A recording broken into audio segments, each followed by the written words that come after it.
আজি আমাৰ যেটো শপত গ্ৰহণ আছিলে সেই শপত গ্ৰহণটো আজি আমাৰ বিদ্যাপুৰ উন্নয়ন খণ্ডৰ অধীনত আজি 9টা গাঁও পঞ্চায়তত ইয়াত শপত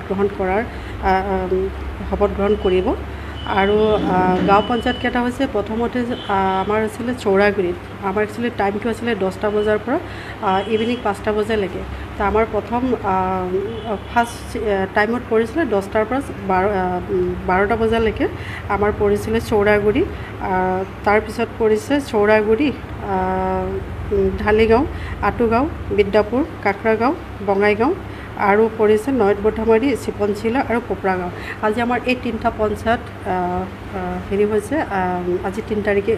আজি 3 তাৰিখৰ পৰা আৰম্ভ কৰা হৈছে তো এটা হ'ল কি আমাৰ ইতিমধ্যে আমাৰ শপত গ্ৰহণৰ প্ৰক্ৰিয়া আৰম্ভ হৈছে ইতিমধ্যে 2টা শপত গ্ৰহণ প্ৰক্ৰিয়া চলিছে আৰু এটা যেটো চৌৰাগুৰি সেইটো ইতিমধ্যে এডজন কৰা হৈছে এইটো ইতিমধ্যে আমাৰ 6জন আহিছে 6জন কেণ্ডিডেট মেম্বাৰ্ছ অহাৰ কাৰণে আমাৰ ইয়াত আজি শপত গ্ৰহণ কৰা নহ'ল আৰু ইয়াত এনে শপত গ্ৰহণ কাৰ্যসূচীটো আমাৰ 3 দিনীয়া হ'ব আপোনালোকৰ ইয়াৰ অন্তৰ্গত